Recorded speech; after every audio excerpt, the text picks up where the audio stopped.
मेरे पास काफ़ी इस तरह की इंक्वायरी आती हैं कि धुलेरा के अंदर अगर कॉमर्शियल एक्टिविटी करनी है तो उसके लिए किस तरह का इन्वेस्टमेंट अच्छा रहेगा।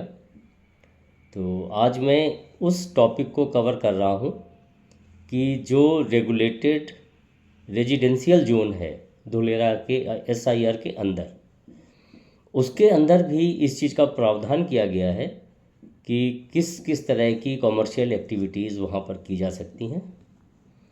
आज का वीडियो बनाने के पहले मैं आपको बता दूं कि जो अहमदाबाद से धुलेरा को जोड़ने वाला एक्सप्रेसवे 250 मीटर चौड़ा एक्सप्रेसवे बनाया गया था, जिसकी समय समय पर चर्चा होती रही है, वो ऑफिशियली ओपन होने जा रहा है 23 फरवरी को। अभी जो सूचना मिली है उसके हिसाब से 23 फरवरी को उसका माननीय प्रधानमंत्री द्वारा उद्घाटन किया जाएगा और वो ऑफिशियली ओपन हो जाएगा सभी के लिए। और इस एक्सप्रेस वे से जो अहमदाबाद का रिंग रोड है, सरदार पटेल रिंग रोड, जो धुलेरा के एक्सप्रेस वे का जीरो पॉइंट है, वहाँ से धुलेरा की दूरी 80 किलोमीटर है और सफ़र केवल 50 से 55 मिनट में पूरा हो जाता है। तो ये एक बहुत बड़ी चीज़ एक धुलेरा की बेहतरी के लिए होने जा रही है 23 फरवरी को। और आज जो मैं वीडियो रिकॉर्ड कर रहा हूँ, आज की डेट है 5 फरवरी 2026। तो अब हम शुरू करते हैं अपना वीडियो। तो कॉमर्शियल एक्टिविटी के लिए लोगों में काफ़ी चार्म रहता है और होता भी है। कॉमर्शियल में एक तरह से अच्छी इनकम, अच्छे प्रॉस्पेक्ट्स और उन सब चीज़ों की उम्मीद रहती है, क्योंकि जैसे जैसे शहर बसता है कॉमर्शियल की रिक्वायरमेंट बढ़ती चली जाती है। तो धुलेरा एसआईआर के अंदर जो रेजिडेंशियल जोन है उसमें रेगुलेशन के अंदर ही ये प्रावधान किया गया है कि कॉमर्शियल एक्टिविटी हो पाएंगी। और धुलेरा की अच्छाई ये है कि वहाँ सब चीज़ें शुरुआत से ही बिल्कुल ट्रांसपेरेंट हैं, क्लियर हैं। जहाँ पर सड़क की चौड़ाई 25 मीटर से कम है वहाँ आप किंडरगार्टन स्कूल आप खोल सकते हैं। इसके अलावा नर्सिंग होम, मेडिकल स्टोर, इस तरह की स्वास्थ्य से संबंधी चीज़ों को एक्टिविटी करने की अनुमति दी गई है। स्विमिंग पूल, तो ये सब चीज़ें ऐसी हैं जो किसी के स्वास्थ्य से जुड़ी हुई हैं या वेलबींग से जुड़ी हुई हैं और छोटे बच्चों की ज़रूरत के हिसाब से हैं, तो उन चीज़ों की अनुमति दी गई है। अब बात करते हैं उन सड़कों की जो 25 मीटर से ज़्यादा चौड़ी सड़कें हैं और 55 मीटर से कम हैं।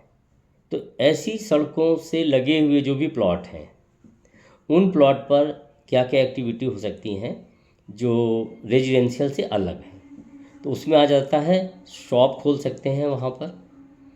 इसके अलावा कोई सर्विस सेंटर खोल सकते हैं, जो रोज़मर्रा की चीज़ों में हमें सर्विसेज की ज़रूरत होती है। वेजिटेबल मार्केट खुल सकता है, हॉकर जोन खुल सकता है, कॉमर्शियल सेंटर पूरा डेवलप कर सकते हैं उसमें। तो ये सब चीज़ें अलाउड हैं जहाँ कहीं भी रोड की चौड़ाई 55 मीटर से कम है और 25 मीटर से ज़्यादा है। इसके बाद आ जाता है कि जो सड़कें 55 मीटर से बड़ी हैं वहाँ पर क्या हो सकता है। तो 55 मीटर से बड़ी सड़कों पर आपको अनुमति मिल जाती है पेट्रोल पंप, सीएनजी स्टेशन, इस तरह से मॉल खोल सकते हैं, सिनेमा हॉल खोल सकते हैं। तो ये एक्टिविटी खोलने के साथ जितनी भी छोटी सड़कों की एक्टिविटी हैं वो भी यहाँ हो सकती हैं। तो इससे ये पता लग जाता है कि अगर प्लॉट 55 मीटर से ऊपर चौड़ी रोड पर है, तो 55 मीटर या उससे अधिक की रोड पर है, तो आपके लिए बहुत बड़ा स्कोप खुल जाता है कॉमर्शियल एक्टिविटीज़ का। और आज मैं आपको एक प्लॉट की जानकारी देने वाला हूँ जो वहाँ पर बिक्री के लिए उपलब्ध है। 55 मीटर चौड़ी रोड पर है वो प्लॉट और उसका एरिया है 2000 गज से कुछ अधिक।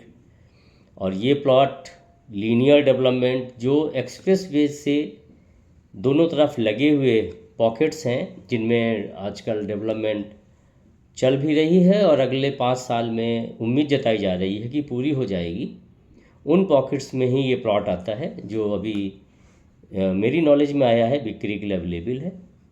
तो इसको देखा जा सकता है, खासकर उन लोगों के लिए अच्छा रहेगा जो कमर्शियल एक्टिविटीज़ में जाना चाहते हैं। यहाँ ये बताना भी ठीक रहेगा कि 55 मीटर से जो भी 55 मीटर या उससे चौड़ी रोड पर जो प्लॉट है वहाँ पर मैक्सिमम परमिसिबल जो FAR है वो 2 है। ग्राउंड कवरेज वहाँ मिलेगा आपको 60% का, और जो बिल्डिंग की हाइट होगी वो G+5 होगी और मैक्सिमम 18 मीटर। तो एक अच्छा खासा कॉमर्शियल एक्टिविटी, खासकर कोई मॉल या शॉपिंग कॉम्प्लेक्स या इस तरह का कुछ भी बनाना चाहते हैं तो उसके लिए ये प्लॉट बढ़िया रहेगा, जिसकी मैं भी जानकारी दे रहा था। Thank you.